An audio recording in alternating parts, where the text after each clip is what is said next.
If a Muslim woman who wears the veil, the hijab, goes to Puerto Rico, she's probably gonna get a lot of looks. I'm talking about a huge minority. The main religions in Puerto Rico is Catholicism and Christianity. I believe in God, but I don't believe in religion. I think religion is just something that was made to control the mass and to manipulate people. Tell me why. If God is real, why did God take this baby at 6, 7, 8 months old? I remember she looked at me and she's like, this doesn't matter. You just have to believe.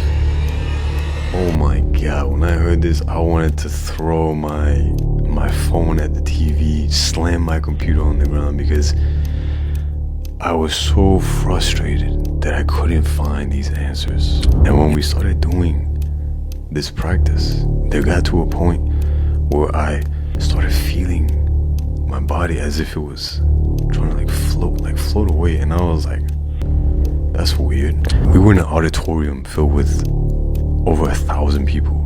Imagine you have close to 100 people screaming. And it only took less than 30 seconds to read that book, or that chapter. And I was just shocked. And I was like, your book, bro, like your book. I read your book, the Quran. So I want to make this video for anyone who is thinking about converting to Islam. You're looking into it, or you're talking to people about it, you're on the fence, you haven't quite pulled the trigger yet. God willing that this video can clear things up. This is my story, how I came to Islam, and perhaps it can help some born Muslims as well who are just not practicing. So to start all off, I was born in Puerto Rico, which is a very small island in the Caribbeans. The main religions in Puerto Rico is Catholicism and Christianity. So you have Islam, you have Hinduism, you have Sikhism, and some other practices, but those are minorities. And when I say minority, I'm talking about a huge minority. If a Muslim woman who wears the veil, the hijab, goes to Puerto Rico, she's probably gonna get a lot of looks because people are just not used to it. Even though there's Muslims there, they're just not used to seeing women cover up like this, right? So that's my native place, my home country. At 4 years old, my parents got divorced. Me, my mom, my sister, we moved to the US, and I was constantly back and forth from the US to Puerto Rico. So I have the US culture, which is secular, hedonistic, degenerate, and then I have the Puerto Rican culture, which is also secular to an extent, hedonistic and degenerate. Very hedonistic, very degenerate. I mean, if you listen to the Spanish music, if you think American music is bad, you have not heard Spanish music. So this is my culture, this is my background. Right now, my dad, he did not believe in religion. He believed in God, did not believe in religion. My mom, she believed in God, but she was the same way. It's like she kind of believed in religion, but she didn't practice because she had her own bad experiences as a kid when she was going to Catholic school, and she was just kind of put off by all that. But she still believed that there was a God, and she at least taught my sister and I a few things here and there. And the main thing that she showed us is that there is a God, but the rest is up to you. You have to figure it out. You have to figure out how you want to live your life, what you want to follow, and what is the truth. And that's beautiful, because for my sister and I, it gave us a space to, ask questions, look for ourselves, but it also made it very difficult because we didn't have that guidance. And that's very important as a kid, because if you don't have someone to guide you, your friends, your community, the society, the music, the teachers, you're just gonna be swayed by everyone else. Everyone else is gonna influence you. Everyone else is gonna move you down a direction, and it may not be the correct direction that you want to be going in. So this is what happened for me. And so I believed in God, but it wasn't until I was like 10 years old. This is when my mom met this guy, and he was like my stepdad for 8 years. This guy was Christian, so this is like the first time I get a real taste of religion, because now this guy is like going crazy, telling us about Jesus, telling us about the Bible, making us read the Bible all the time, making us go to church, constantly just bringing religion into the picture and all this stuff. But what was so crazy is that this guy mentally, physically, and verbally abused me for 8 years. So imagine someone telling you about religion, making you do all this stuff, and then they're going and doing this to you. A huge disconnect. That left such a bad taste for religion in my mouth. And for me, it just further emphasized that, yeah, I believe in God, but I don't believe in religion. I think religion is just something that was made to control the mass and to manipulate people, make them act in a certain way so that way, for control, right? I just kept hearing so many bad stories about religion and people in religion, and then I have this beautiful example just right there in front of me. So like I said, for a while I just believed in God, just didn't really care about religion. And it wasn't until my sister had a son who he ended up passing away at 8 months old. And to be honest, like, it still hurts to this day, because 6, 7, 8 months old, passing away, like, it's not gonna be easy for anyone, right? So the main thing that I want to say with this is that when we went to the viewing, before the funeral, you get to see the body. We were at the church, and all these people, I had no idea who the hell all these people were. They were friends of my sister and of my family and all that. They're all trying to consolidate us, give us all these words like comfort, and I was the only person that spoke up and said anything. And I remember looking at all them, I was like, I don't give a damn about what any of you guys are saying. Like, none of this helps me. None of this helps my family. I don't even know you guys. I don't know why the hell you're here. And then I asked them a simple question. If you really want to help me, tell me why. If God is real, why did God take this baby at 6, 7, 8 months old? Tell me why. No one could give me a proper response. And I was very blunt with everyone. After everything that everyone was saying, I just looked at them, I was like, that's it? That's what you have to say? That's your answer? That led me to become atheist and stop believing in everything, because I couldn't comprehend it. I couldn't understand it. I was in so much pain that I just closed off, and for the next 3 years I didn't want to hear anything that anyone had to say about religion or about God. I even went as far as to start researching things so I could disprove people, so that I could make them shut up whenever they were trying to tell me something and being delusional. I thought they were being delusional in this time. But all this did was make me more bitter and feel more pain. And I became more hedonistic in this time, because, dude, if you feel this much pain, you're going to do everything possible to try to run away from that pain. So that's exactly what I did. I tried running away from all this pain with every degenerate thing that you could possibly think of. And it caused me to start having a lot of issues. And of course the abuse didn't help either. That made me even more inclined to seek things to distract myself from the pain and the suffering that I was experiencing. But yeah, life sucked. I'm not gonna lie to you. There were many times during that stage where I used to just think, like, I didn't get to the point where I thought about ending myself, but I used to think of how could I live another 10 years like this? What if it gets worse? I can barely hold on now. What if it gets worse? Like, what am I gonna do? I used to think this way because of how terrible I felt and how much I was trying to distract myself. And I remember during this time, I started experiencing this specific problem, which I won't say too much on. I will keep that to myself, between me and God. And I started looking on Google, trying to find the answers to this problem. And I remember that I found this one forum on Reddit. And it was a forum where people stopped watching pornography and they stopped masturbating. It was the NoFap forum. And for me, I was just like, what the hell is this? I could not understand how someone in their right mind would want to stop these things. I mean, it was so normal. It was such a natural part of life.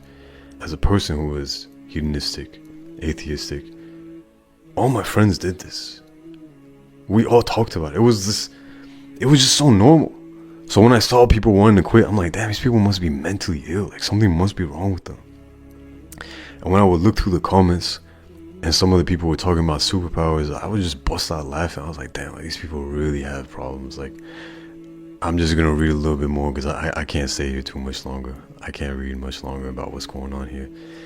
Right before I was about to leave, this one guy said that he was experiencing the exact same problem as me, and that after 1 month it was gone. And at that moment I was like, I don't believe in this stuff, but let me at least try it out. And when I tried it out, the problem was gone. The problem disappeared. So that it started me on this self-improvement journey, because I thought to myself for this entire time that, I'm just doomed. The problems that I have, the anxiety, the depression, all this stuff, I'm just doomed. But then when I did this and I saw that my actions and what I'm doing can actually change my internal state, I was like, what else can I fix? What other problems do I have that I can take care of, that can increase my quality of life, that I can feel better, I can live better? And I was like, okay, let's do it. Got into meditation, and meditation is what started this whole spiritual wave for me, because meditation was very highly linked to the New Age movement. It doesn't primarily have to do with them, and you can meditate doing anything really. It's not really linked to a religion in and of itself, but New Age was like, they separated a religion from spirituality. They separated God and religion from the whole thing. And for me, coming from a place where I didn't believe in any of it, I was like, yeah, I can do this. I can do this. So I got into meditation, and that started to ease my anxiety, ease my depression, make me have more mental clarity, less brain fog. So for me, I felt almost superhuman. I felt like I was on top of the world. Like I was unlocking a cheat code, and I was leveling up. And I would look at the people around me and I'd be like, yeah, like y'all are not on my level. Like I'm up here, y'all are down here. Like I'm awake, y'all are asleep. And from there, I started getting into some very, very crazy things, which I won't go into detail, but just so you have an idea of what I'm talking about. It was so terrifying, the things that I was experiencing, that it made me close off for like 2-3 years. Not do any meditation, not look for anything spiritually, not do anything. Now, after those 2-3 years, I remember that I was with this girl who was my fiance at the time, and she was Christian. And I was like, you know what? I can't just stay like this for the rest of my life. I should probably start looking into religion, I should probably change a little something. And from there, I started looking into religion. My head's cramping up. And I don't know, I started going to church, and it was hard. It seemed like a joke, honestly. Like, they would say some things and I would really have to hold back from laughing. Like, very disrespectful. I won't even lie, very disrespectful. But this is where I was. I had to hold back from laughing many times. And then I remember one day I was in my ex's house. And I remember being in the living room. I had the TV on. I had the computer right here next to me. I had my phone next to me as well. I have all these things next to me, the TV, the computer, my phone. And I remember I was looking up this thing on the lost years of Jesus. This is supposedly in Christianity the time where he was still alive, he disappeared for some time, and then he came back, and then now he's supposed to be God, right? I saw this and I was like, what happened during that time? What happened that he became this once he came back? And I was so intrigued by this. I was like, you know what, there's so much wisdom in this. And I carried on for the next 3 hours. 3 hours looking on my computer, on my phone, on the TV, trying to find this. They would come, the family would be coming through, they'd be asking me, and I'd just be so zoned in trying to find the answers. And after 3 hours, my ex's mom comes down and she's like, what are you doing? You've been on this for like 3 hours. I'm like, I need to find the answers. And she's like, what are you talking about? I was like, do you know about the lost years of Jesus? She's like, yeah. I was like, what do you know? Like, what can I look to find the answers? And she's like, oh, there's nothing really documented on it. I'm like, but how? Like, no, there has to be something. Like, we need to know this. And she's like, why do you need to know? I was like, because if you know this, you have so much wisdom that we can apply into our lives. Like, think about it. Knowing what Jesus did during this time when he disappeared, and then he became that when he came back. What is this? And she told, I remember she looked at me and she's like, this doesn't matter. You just have to believe. Oh my God, when I heard this, I wanted to throw my phone at the TV, slam my computer on the ground, because I was so frustrated that I couldn't find these answers, and that she didn't help me. She was very practicing. She knew Christianity, but she just didn't have the answers. So it was very, very frustrating for me. And I remember I just kept being frustrated. But then eventually I got to the point where I was like, okay, I guess I just have to believe, whatever. And I remember I kept looking into the religion more and more, and I even decided to get a baptism. Went to the church, and it was funny because when they were doing the baptisms, after each person, you know, they would put them in the water for like a second, bring them up. People would start clapping, and, you know. And in that moment, I remember when it was my time, and I stood there, the lady was like, okay, repeat after me, Jesus is God. And I looked at her, and I was like, God is God. And this woman had just the hatred, the pure evil that I could see in her eyes. She grabbed me, put me in the water, and I counted. It took almost 10 seconds before she took me out of the water.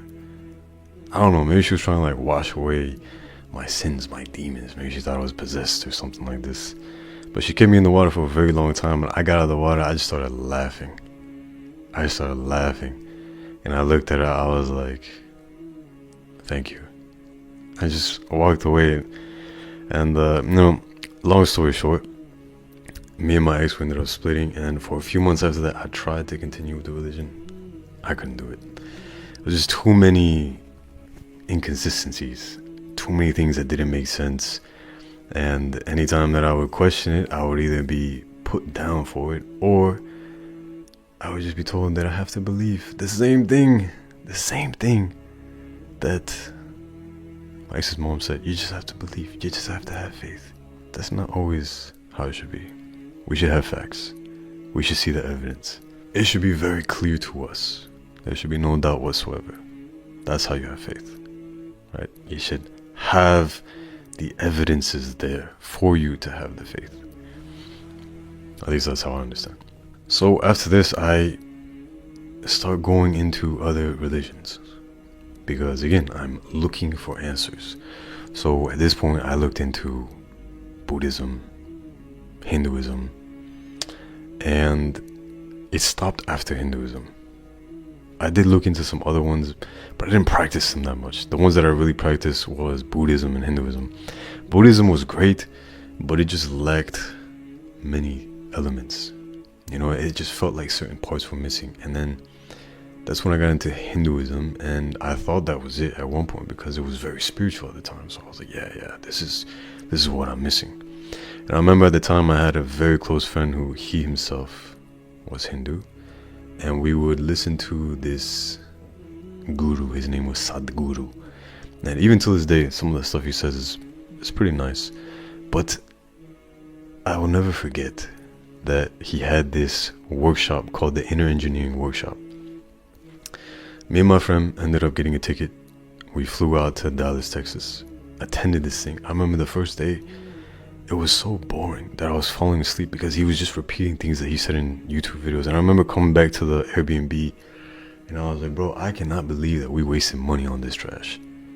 We wasted money and time to come and listen to this dude say the same trash that he says on YouTube. I'm not going tomorrow.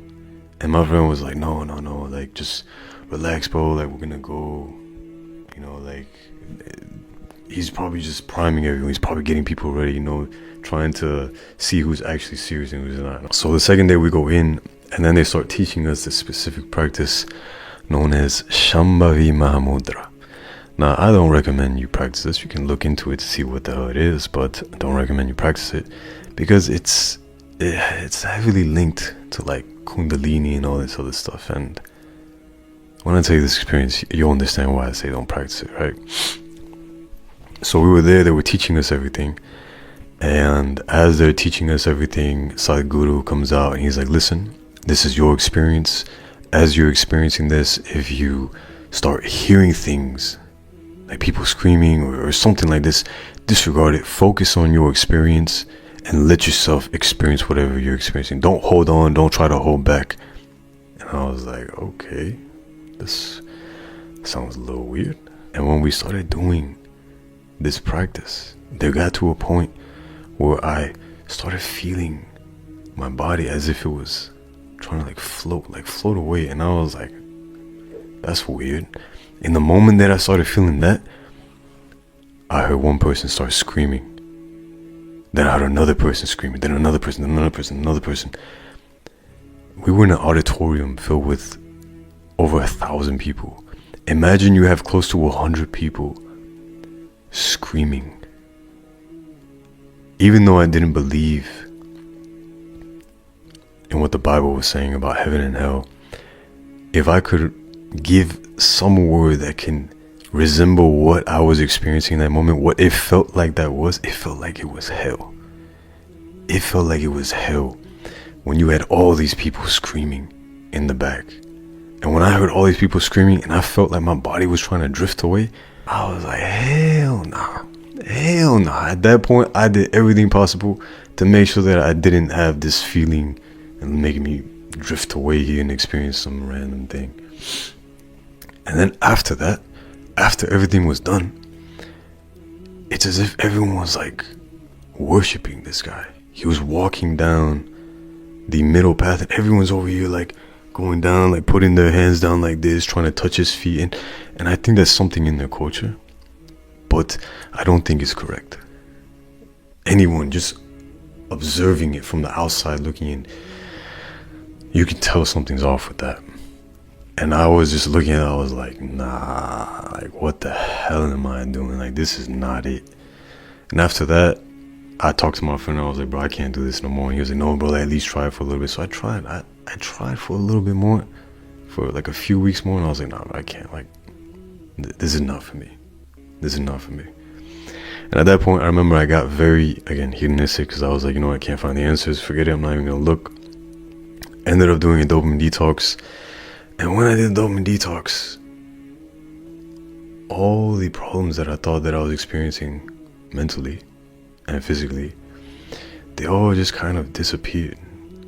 And I was left thinking, I don't really have anything wrong with me. And a dopamine detox, you're just removing the electronics from your life, going into nature, you know, disconnecting. Like, think about when you go camping, you're disconnecting. It's essentially a dopamine detox. I remember I was thinking to myself, damn, I don't really have anything wrong with me. And at this point, I felt this weird pull to find the answer. The same way that I was trying to look for the answer before and I kind of gave up on it, I had this weird pull to find the answer. I thought I'd put this away. I thought it was like a closed chapter in my life. And from there, I just kept reflecting more and more and more and more. And I tried to continue this dopamine detox into like a lifestyle for like 2 to 3 months. So I would just use electronics as minimal as possible. And I wouldn't read, I wouldn't do anything else really, because I was always trying to be as present as I could. I thought that's how it was done. And I remember at this point, I started feeling this pull to read the Quran, which was very crazy because several years before that time, I want to say when I first started coming on to the meditation stuff, I remember my sisters, the man that my sister was with, the one who had the son with her, he looked at me, he's like, bro, I have a gift for you. This was given to me, but I never really read it. I for some reason, I feel like this is something you need. Like, you're going to benefit from this. And the book that he gave me was the Quran. He gave me a green Quran, but at the time, again, I wasn't religious, I didn't believe in God or anything like this, so I just threw it to the side, never really thought much of it. But then here, years later, it's coming back into my life after going through Christianity, going through Buddhism, going through Hinduism, and then here I am just having this pull to read the Quran, which I've never read before. I've never had anyone try to give me dawah on it. No one was trying to tell me about Islam or anything like that, and I put off that feeling. I kept thinking it was nothing. I ended up getting a surgery, moved out of the house that I was staying with my roommates, moved back with my mom, and then while I was recovering from the surgery, since I can't really do anything, but when you get surgery, you can't go outside, you can't do much. So I was just on my phone, just on electronics, wasting my time. And I thought to myself, okay, it would probably be better if I do a dopamine detox. That way, once I'm healed, I can just hit the ground running, instead of being over here, wasting my time and just being a degenerate, being consumed in electronics. So again, I did the dopamine detox. And what I would do is I would meditate and just try to be outside all day long. And as I did this, again, same effects, very similar effects. First day, again, all the problems started going away. And then by the second, third day, the same feeling that I felt, the pull to read the Quran, was there. And I kept trying to put it off, but it kept increasing and increasing. And it's like this urge, like I have to go. Like something was urging me to go and read this book. Now, it's crazy that I even had this book to begin with, because I had this bookshelf in my house when I was staying with the roommates. It looked nice, and the Quran is a very beautiful book, so I ended up getting it, and I just had it there, but I never thought anything of it. I never thought like, oh, I'm gonna read this, because guess what, I also had a Bible in there too. I also had something about the Egyptian mythology and Hinduism and all this other stuff, Buddhism. I had all these different books in there, so it's not like I thought, oh, I'm gonna read this book and I'm gonna become Muslim. I didn't think this at all.